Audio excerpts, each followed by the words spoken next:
So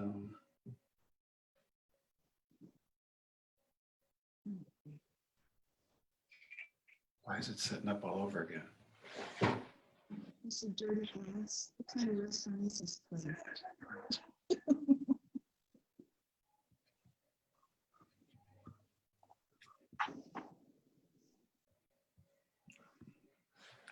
I see us. We're actually live. We're there, but I'm not seeing the. Here, go back to Zoom. There you go. All right, Teresa, We're on. we're on. Hello, everyone. Happy Monday afternoon. Happy Monday. Here we are, uptown. Meeting back here again with our friends. Yeah, we need to make sure that your audio is good, Terry. I'm a little worried about that. No, how's it working? Better so far. Good right now? Good. Here comes Chrissy. We've got our in the green room right now. Okay, So Jackson may come over at the end, good. as in the past. He's getting lots of favorable comments. So as long as Yeah, I think out there, we'll. he's getting more. I think he's getting more hits than we are. Well, self-explanatory. He's cuter. As he should. Yes, that's exactly right. So Where do you want to start? week, I think that there's been a lot going on this weekend. The weather was fantastic, and I think people's spirits are raised just by that, just by the sun being out and not having to wonder if we're going to have snow in the morning and rain at night. And I will tell you that it almost brings a kind of false sense to everyone, though, that things are normal or things are okay. You know, as our governor says, and Dr. Ezike, all in Illinois, we need to remain all in until we move forward. And I'm sure that it's the same in Indiana, that we need to listen consistently to the governor and to the departments of health and what it is that they're saying. At the same time, we continue to talk with salons, talk with salon owners about getting ready. There's a lot of different levels to getting ready. I loved it that there are some salons that are making it a requirement to get the certificate from barbicide.com. I think that's a great move. I know that you're all thinking about what's going to be required. And I guess I want to cover just some of the wide variety of what we may see nationwide. That's why you've got to be fine-tuned to your state and what's being said there, and whatever groups that you may be a part of that have influence, associations, trade associations, even retail associations, I think can be your voice with the state government. So don't overlook, give good thought to that. And also, hairdressers are the best connected people that I know. Many of you have some of the most powerful people in your state that frequent your salon. So please don't overlook those contacts as well, either on a local level, a state level, or a federal government level. I think that hairdressers and barbers in general don't realize sometimes the power that they have. They're the influence, not power. Power can be negative, but just influence. Just the connections that you have and the ability to be in someone's ear and have a positive conversation about what if this or what if that, or why is, I saw something this morning and I almost don't want to, I may talk about it later because I don't want someone to come in mid live and think that I'm talking about Illinois or Indiana. So I want to come back to that later, but it's amazing what can be done. And the way that sometimes we're overlooked if we don't have a voice. So be thinking about what kind of voice do you need to have and with who? And is it in writing? Is it a social media direct memo, direct message? However it is that you communicate with them, I think it's a good time because they're thinking about. I mean, Governor Pritzker said today in his afternoon news conference, that they're looking at every single thing that has to do with the stay-at-home order. The only way that we will go back to work is when the state alters that stay-at-home order. And so they're looking at all of the little details that are part of that and weighing that against health and against risk, because they put it in place for our safety. So while they're looking at that, wouldn't it be great to have a voice now instead of be scrambling to have a voice later, or to try and get a voice, or to try and get change? So many things again. I think that it's a great time to have team meetings. It's a great time to be talking about that from a leadership standpoint with your teams, as to what it is you want to move in the direction of, as to what the possibilities are. If this, then that's what we'll do. If this, then that's what we'll do. I know that we have moved our internal conversation to all things comeback. You know, every setback comes with an opportunity for a comeback. And I think we've looked at a lot of the setbacks. We've gotten hit a couple of times since then. You know, certainly the numbers are going up, but I think hearing that the PPP loan ran out of money, 360 billion was allocated toward the PPP loans. We're starting to see, and social media is filled with these big companies that were able to get lots and lots of money and took up a lot of that money from the small companies that it was designed for. And hats off to the company Shake Shack out of New York. They announced today that they're giving back $10 million to the Everything okay there? Yeah, I think it could have been the UPS driver knocking over a few boxes or something. Okay. So anyway, they gave back money. Some other companies are giving back money that they said that they applied for it in good faith on what they thought who it was intended for, and as it turned out, it wasn't, and so they made a great move.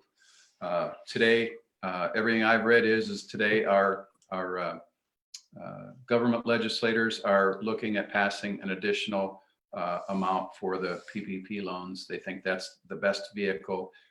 Even Governor Pritzker made mention that he felt that was the best vehicle, and it should, if not today, because it usually takes a couple days longer than we think, it should get funded again, and then start up again. So if you're in the process of applying, continue to apply, get in the queue, make sure that when this next amount hits that you're ready. This is also something, again, remember, independent contractors, gig workers, people that are normally generated 1099, you want to be moving toward that as well if that is in your interest. So please do that. That just opened up within really, I think the day before the PPP loan ran out of money. So I'm sure that if you are moving toward it, the very best you're going to do is to get in the queue. So we'd encourage you to do that. If you're saying, what's the PPP loan? There's a lot of things that you could just do a simple Google search on, or you could review any of our previous Facebook Lives or YouTube Lives and get that information. We go through it in quite detail, so I'm not going to do that again today. So Terry, what are you thinking? Well, I don't know.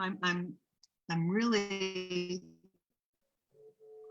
wondering how are their customers doing, and Your sound, Terry.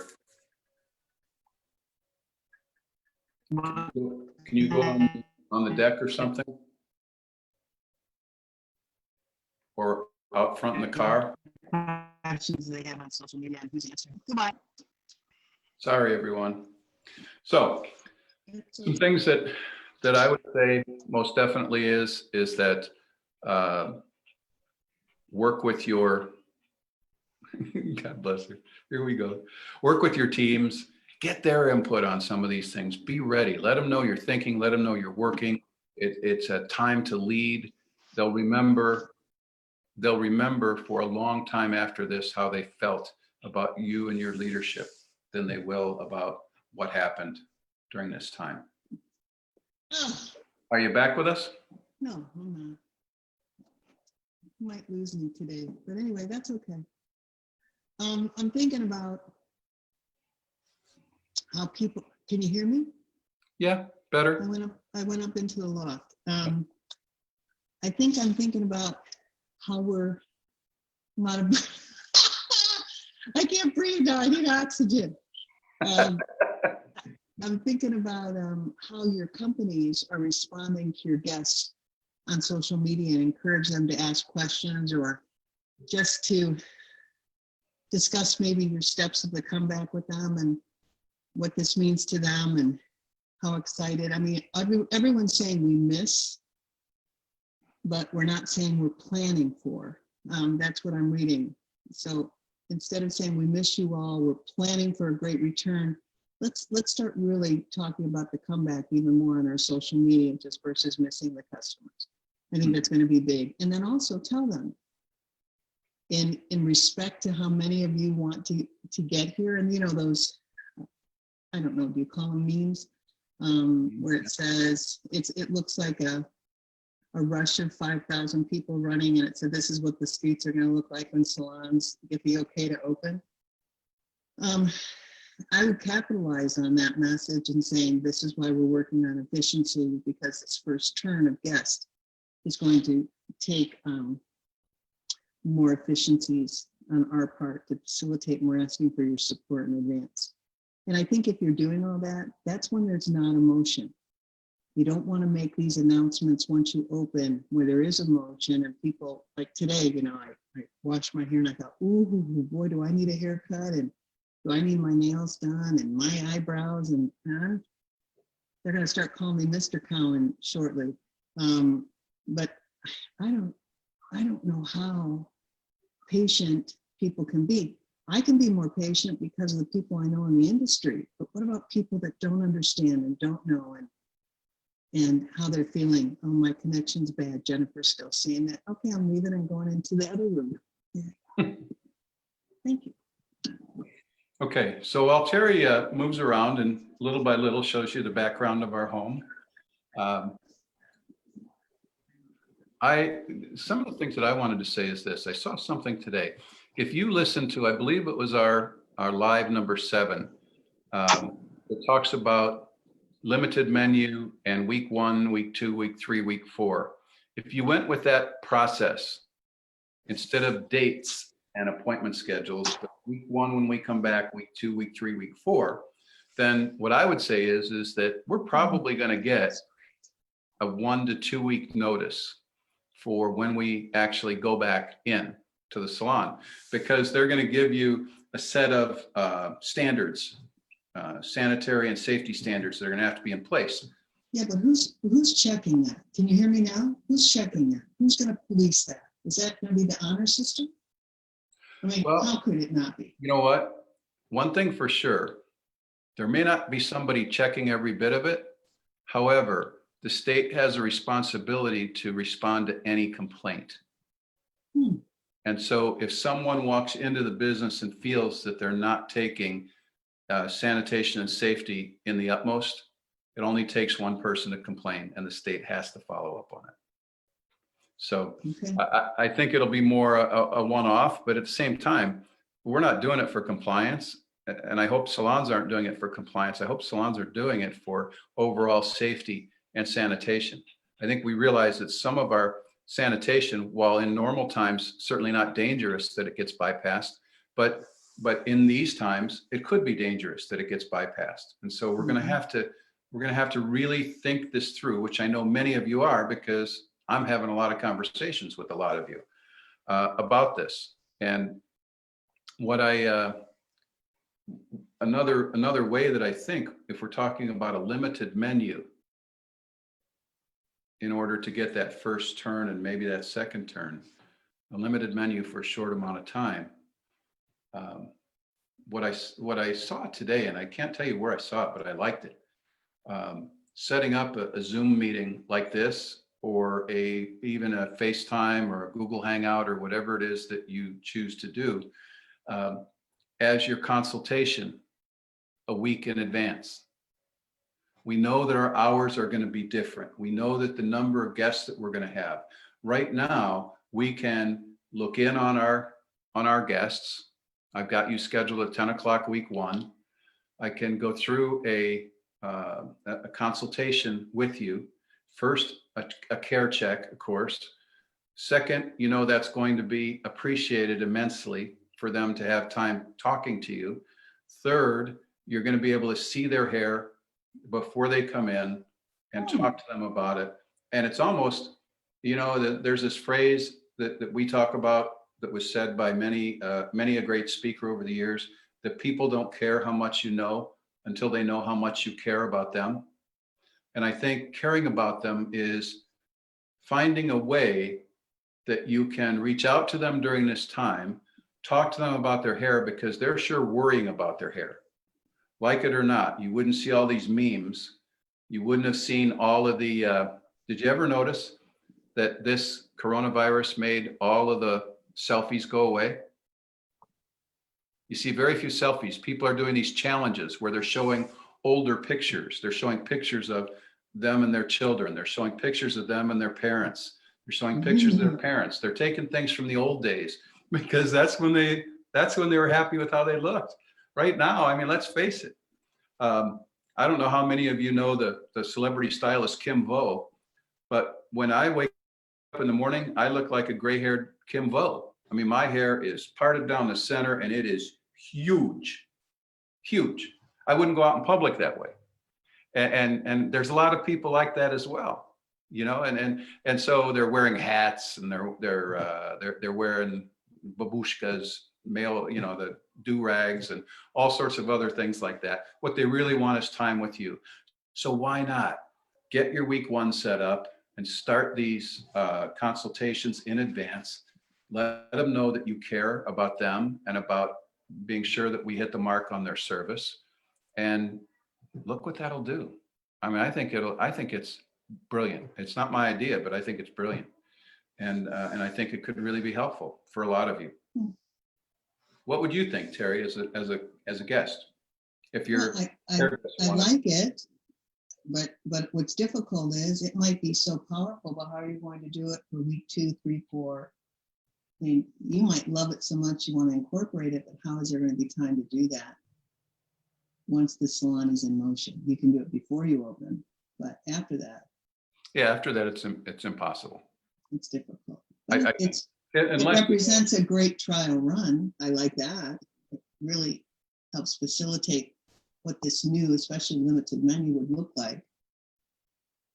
So if you think of adding that, we're going to, I think as an industry, kind of flood the market, hopefully with our outreach.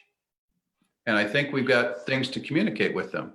And so if we can find the consultations to be done in a manner like this, privately, but in a manner like this, and we can let a little bit of our safety and sanitation plan out. Don't fill a screen with words. Memes are so effective because even when they're just word memes, they're usually about 2 words per line and no more than 4 lines. So it's got to be a quick because people are scrolling. They'll stop for your logo maybe, but they're going to scroll. So what is it that you can say in that quick few seconds that talks about your commitment to sanitation, or that talks about your commitment to safety, and it talks about how you're going to reopen and what things are going to be in place? I think that's so important. I think just being able to say, we're going to try and go to a touchless, paperless checkout. If you can, that's awesome. We talked last week about examples of good examples and bad examples. I saw a bad example on Saturday in the grocery store. They took saran wrap and put it over the credit card machine and just left it like that. Well, to me, once someone has touched the saran wrap, it's got all the germs that the stuff underneath that on it. So it doesn't, I mean, they're not sanitizing it in between. It's just saran wrap. We tried. We felt like we needed to do something. So we're just going to put saran wrap over it. That doesn't work. We sprayed, yeah. Yeah. So what things are you going to do in order to make that big difference? And what's the best way to communicate them? How do you make each one of them a big deal and resound with your consumer, with your guests, with your tribe? That almost starts with because we care about you, we're doing this. Well, and the other thing, I think we made mention of it on Friday. I'm worried about the conversation the staff is going to have with the guest if it's not really scripted out. How do you feel about being here? I didn't want to come back to work. I was really nervous. They made me. Well, you have to be careful that everyone's on board and making sure that you're not going to be sabotaged for your excitement about returning back to work. On a scale of 1 to 10, you really only want people there that want to be there. And if you have to hold some people back because they're afraid or their families are afraid or they're extra cautious, so be it. But don't bring someone in that could sabotage all of your efforts while you're there. Mm-hmm. So that's checking in with them, even one-on-one. On a scale of 1 to 10, how are you feeling about returning to work? Once again, once they're invited back and they have a place, their unemployment stops. They can't just be on unemployment for the rest of their lives because they don't feel safe. Unfortunately, that's just how the rules fall in place. Well, and also just as an FYI to be careful, once you have called people back from unemployment, you've offered them their position back. Should they refuse, they will lose their unemployment benefits. Right. So you want to be having conversations with them in advance so you know where So they understand that too. Yes, they need to understand that as well. And some people's world perhaps changed a little bit last week when they found out that school was canceled for the balance of the year.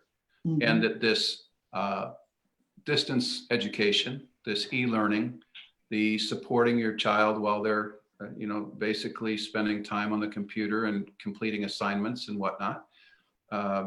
And if you have multiple children that are doing that, it's a huge responsibility. And so that could have turned somebody's world upside down. And it could be that they can't come back when they need. And so I think that's a good point to make. I mean, maybe you look at this in 3 stages. Stage 1, where this maybe people without children, it's not going to impact their lives, whatever have you. Maybe you've got a phase 1 comeback, 2 and 3, and you say to your staff, if we had 3 of them, where would you like to be considered? Put me on the 3rd one, please. Bring me back in last because I've got 4 children at home. I don't have any help. Put me on phase 3 if you can. That's a good example of communicating the what ifs and what if I had to. And I think that's powerful, just giving out maybe case studies or scenarios on different options.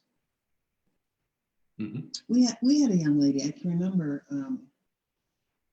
the day we closed the last day, and she said, I want you to know, because I live at home and everything else, I'm not tight on money right now. So if anyone needs money, please let me know. So just checking in on how everyone's doing lets you know where they're at and really encourage those truths to come out. Sure.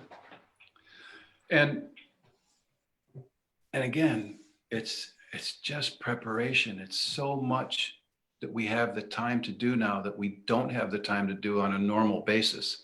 So it should be obvious, right? When we come back, it should be obvious that we had this time to prep. Whatever's new, whatever the new footprints are, whatever we've added to our service, whatever it is that we need to communicate. I know that there's many of you thinking about checking out the guest with having a concierge that walks around either taking prepayment for the service or walking around and checking the guest out at the styling station. And I think those things are powerful. At the same time, I was thinking about these video consultations. What a great time to say, what products can I have prepared for you at checkout when you do come in? So that we don't have to have that conversation. I mean, we will have it again, but to be ready for that guest is powerful. I know as a distributor, when a guest wants to come in here and pick up an order, some love to shop and take it off the shelves, but a lot of people would prefer to have it pulled and ready so that they come in, they get it, and they go. And I think that when it comes to checkout in a salon, that may look different. That may be one of the things that looks different as time goes on. Well, you know what I was just came into my mind, and I am feeling really bad and insensitive if I didn't think about it from this angle before. We've been out how many weeks now? Is this number 4? It's at least 4. Okay.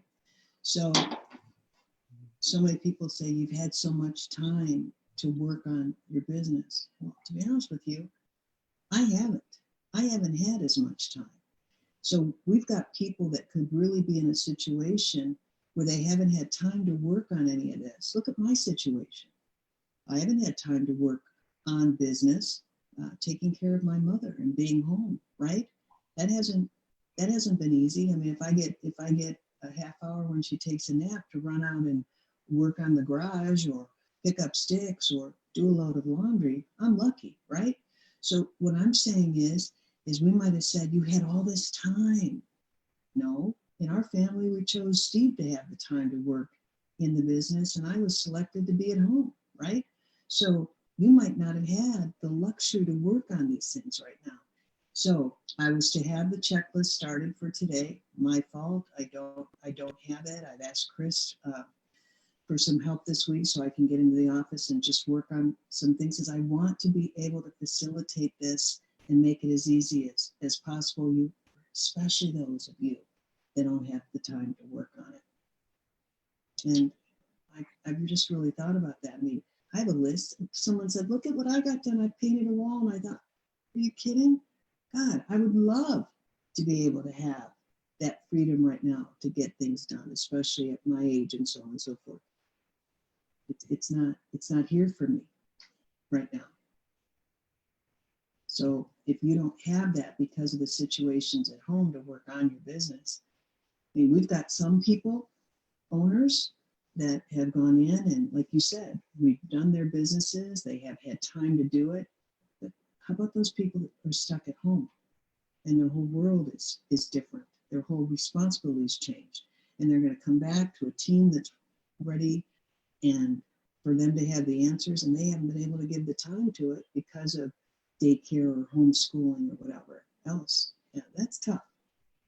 Well, and you see, that's where the phrase comes in, that it's every team member's responsibility to know the end game, the end result. If they know if it's communicated, yeah. Then there are times where the leader needs someone else to lead. That's very real. There's people that have had to deal with the loss of family during this. There's people that have had to deal with family being hospitalized. There's certainly everyone has had to deal with, most everyone has either had to deal with people being out of work in the family or people being first responders in the family, both of which come with their own sets of worries. Huge. So it's not to say that you've had a clear mind all this 4 weeks of being off, so to speak. Or empty time, right? Or empty time. Yeah. Either one, clear mind or empty time. When they say, go work in your business and create mindfulness and so on and so forth, easier said than done, but call on the troops to see what you can get done, even if it's an hour to go hide somewhere and do some things. When I called Chris over today to do this call, and then I said, hide the dog in a room and take mom somewhere, and that's asking for help. So I could even be on this call today. But tell us what you need. Use your consultant to help you, but email us and let us know, or text us, and we can see how we can help to plan. I mean, this checklist, I think, is going to give you direction, and it'll help create your playbook. You'll be able to personalize it, and we'll give you options. But I know you just want to sit down and get lost. That's like the people that said, "Aren't you so glad when you had a baby, you got to be home?" What did you get done? What did you get done when you had a new baby? Nothing. And people say sleep when they say when the baby sleeps, you sleep. No, it doesn't work like that. So that's my concern right now, is about the people that haven't had time to think and come back to this with a plan. Yeah, most definitely. So there's some things that I think what I want to do is ask a few questions. And Are people writing comments? Because I'm not able to see anything. I don't know, are there any questions? Okay. Are they saying hoorah and yeah and you're right and But they're just saying, when's Jack coming on? gosh darn it? Yeah, where's Jack? Get that Terri off of there. Where's Jack? Right. So if you had to start just by asking the question, because this is where really a lot of us have started, where You're talking to me or the listener? I'm talking to the listener, Okay. to our friends. What are your largest areas of concern in coming back from a safety and sanitation standpoint? So what are the common touch points in the salon?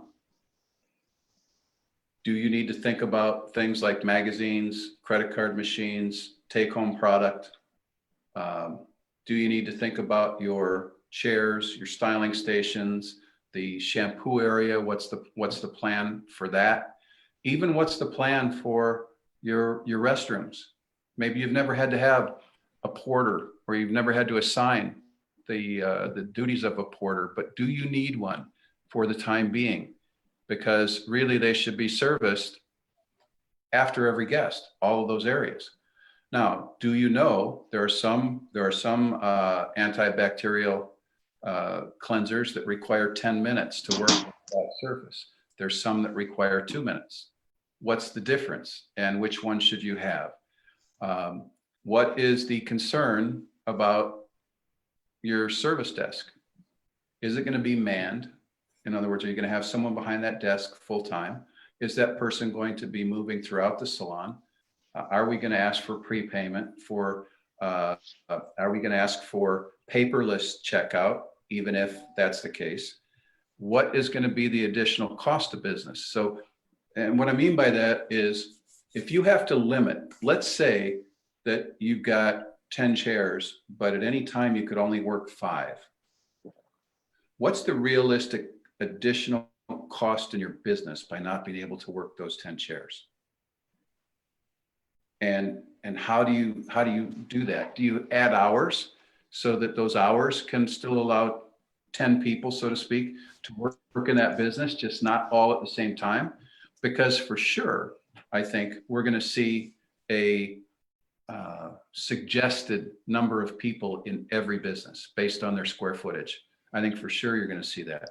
So what is our square footage? And what is, if we just fill it with the people that work there now, or that you think are going to work there when we get back, and the non-direct dollar producing staff, like your service desk or any cleansing technicians or assistants, trainees, etc.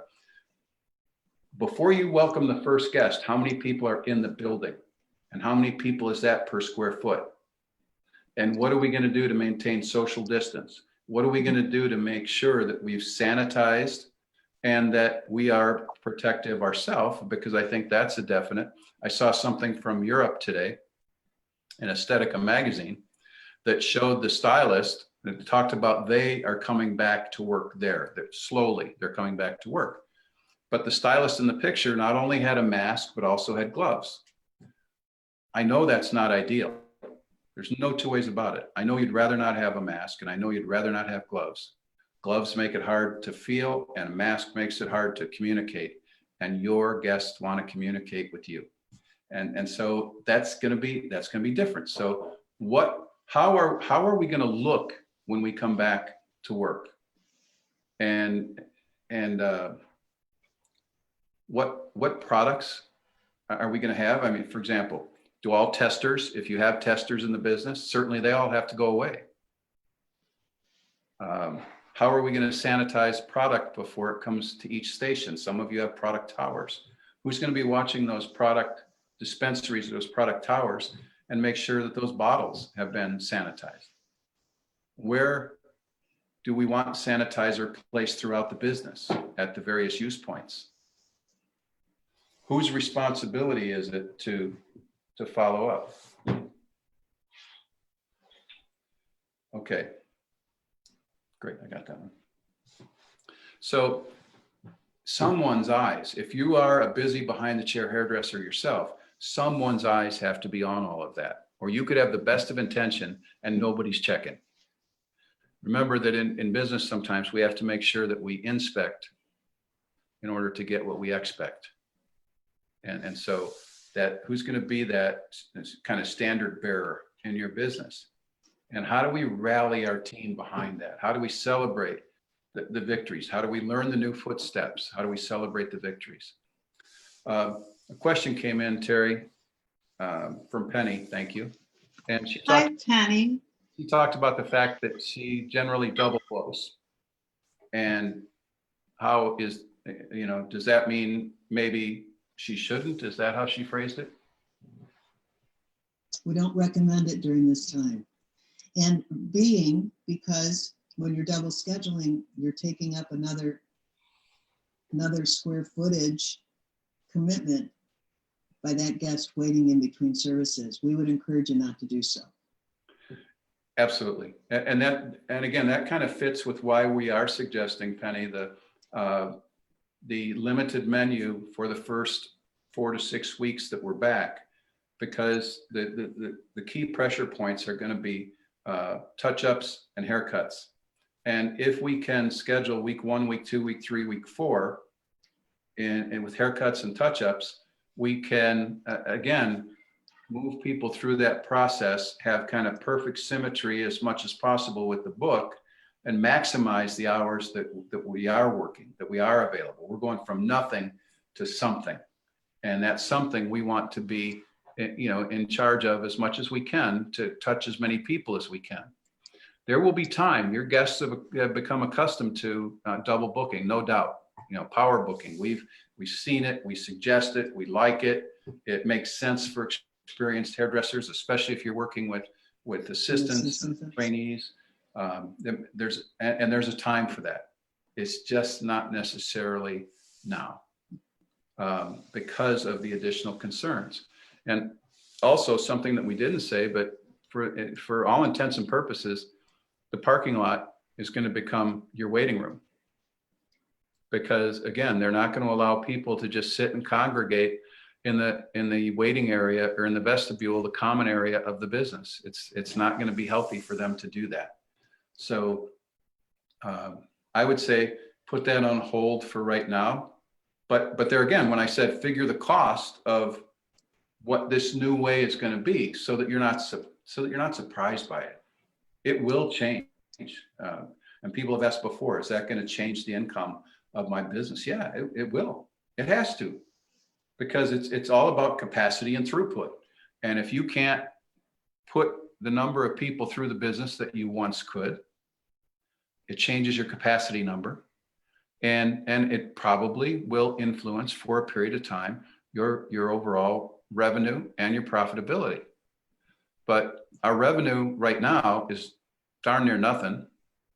And our profitability, it doesn't exist right now. So we're going from where we're at, hoping to get better a step at a time, not perfection. I mean, we're just not going to get there where it's here we are and somewhere in the middle of May and we open and it's going to be like the good old days, because it can't be right off the bat. We have to earn that guest trust again. And not that we lost it, they lost it in general. Just like I passed judgment on the grocery store for putting saran wrap over the credit card machine, they're gonna wonder about all of that stuff. I mean, I'm thinking about the stained color trays that are in the school and the things that don't look like they have been kept properly. that the guest is going to see that maybe they didn't see before. They're going to see now. And so how do we make sure that we're addressing that in advance before that guest is calling us out on it? And rightfully so. So many, many things that will call for conversation, for planning. There's going to be some of you that get this so right and that are going to be blown away by how well things work. And there's going to be some that are going to be like the ducks or swans on water, where it might look smooth up above, but underneath you're going to be pedaling like crazy. Those feet are going to be going because maybe we didn't have the conversations in advance, or maybe you couldn't have the conversations in advance. But if you can, do it. I had And do a mock opening. I mean, we think that's really key during this time. And we suggested maybe first responders, but a mock opening with even family members, if you don't feel comfortable having guests in there, maybe even a mock opening with family members would be very helpful to you to make sure you get the bugs out beforehand, because it is different. And when you're doing the mock, which should be before you open for the first guest to return, you want to be able to, as a leader, you want to be able to call time out and say, wait a second, what just happened here? What could we do differently? What could we do better? How can we address that? We hadn't talked about that yet, but here's a point where I see that could be potentially dangerous. The things that we didn't think about. And I'm finding that the more conversations that we have with salons. I mean, a typical conversation. Let me tell you where one went today. We're talking about disinfecting tools for every guest, and everyone knows that the barbicide jar and how we take care of our combs. And we've talked about the other things, the flat surfaces, the chair, everything else. What about your blow dryers? What about your flat irons? What about your curling irons? What about your brushes? Brushes aren't typically sanitized per guest. You're going to have to, my opinion, you're going to have more brushes than you've ever had before. You're going to have more of everything than you've ever had before, because you're going to have some sanitizing while you're using some on guests. Well, and there's also manpower is necessary to sanitize. So that's why we're saying until this is understood and can be embraced, that's why no double scheduling at this time. We cannot worry about the number of guests. We've got to be committed to the quality and safety of our work for our guests. And that's why slowing down a little bit to make sure that all these practices are in place is really, really important. And it doesn't take, it takes a lot more effort than we're making it sound like, because we don't work in your businesses. But when we said that on Friday, analyze where everything is stored. Is everything easy? Is it easy to do business with us at this time? How have we made the system very, very smooth for our guests, even though safety is our main concern? And I think it's powerful, but it needs it to slow down a little bit, to do these drills until we can create speed with them later on. Agree.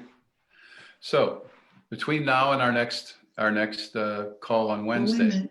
You were going to bring up something you said I want to do later on. Oh, okay. I just want to give an example of something that happened in one state. I read about it first thing this morning, and it's so bizarre that this kind of stuff happens in our business. There's a state in our union that the governor decided that salons, and what he defined as salons is if they were suite renters, regardless of the number of suites that were in that one building was determined a salon. For commission-based salons or salary-based salons, he allowed them to open for one guest per salon at a time. The salons are still being called closed, but they're allowed to open for one guest for the entire salon at a time. And those guests have to be from essential businesses. So the people that are still working are the people who can come in and be serviced. And it can only be those essential workers who have to have their appearance be proper in order to do their job well. What state is this? It's the state of Maryland. God bless Maryland. I mean, so they think about it. They're going to go into their salon. It talks nothing about sanitation requirements. It talks nothing about safety. It says we've got people that are essential workers who need to be groomed. And we need a salon to groom them one at a time, one person at a time, not one person per stylist, one person at a time. And I just think it's, No, that's you know, ridiculous. And that business better not be deemed open either. right. But how did that happen? Salons have a voice. That can happen when you don't have a voice as a salon. Mhm. And I want to say again, the scenario we just went through is not Illinois and it is not Indiana. So if you came in and just heard part of that, we're not talking about Illinois and Indiana.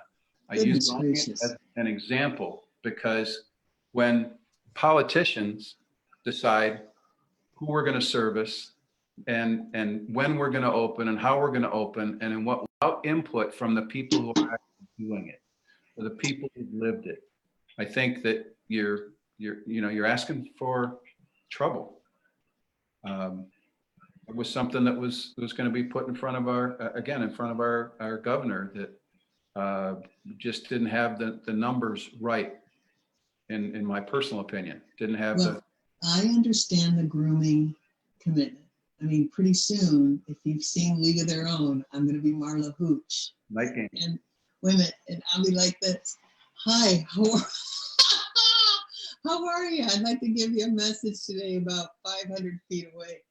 Mhm. But all I can say is this isn't easy. Some people think, gosh, we've done hair, we can do hair with our eyes closed. This isn't about hair. Please, it's a whole different commitment of service. And oh, here comes the dog now. So it's not easy. It's not, we know we've got this. Be careful. And so when I do the checklist, please, it's not going to be one where Steve and I are trying to insult anyone on what they know about running a salon. This is different. And it's going to be a checklist from the eyes of the customer. That's what it's going to be. It's going to be focused on the eyes of the customer, work back towards the salon. Good? I'll go grab Jack. What? Is Jack coming? He's gonna. So we hope we're Is off. this a good connection up here? I can come in. Yeah, here? it's a really good connection, Terri. That's Okay, compared to where you were. That was rough. okay. Here comes the champion. And he said, can I open the event up? And I said, no, you don't need, because we watch those, Thank you. we watch all those booths. Hi, buddy. Hey, bud. What are you going to say to everyone today? What to our viewers today? What's up, viewers? I'm the son again. The third time she followed ya. You're the son again? Hey, how's your day? My day's the best, and I'm gonna be so happy Are you that going to make people sick to their stomach jump? Hi. I'm Don't gonna do do it. I'm gonna do it. You should know. Mwah, mwah, mwah. something, honey. All right. Thank you, everyone. Oh, Jack, don't be silly. Thanks for a great day. Thank you. And we'll see you on Wednesday. See you Wednesday, Janet. Bye. You see something? Bye. Okay.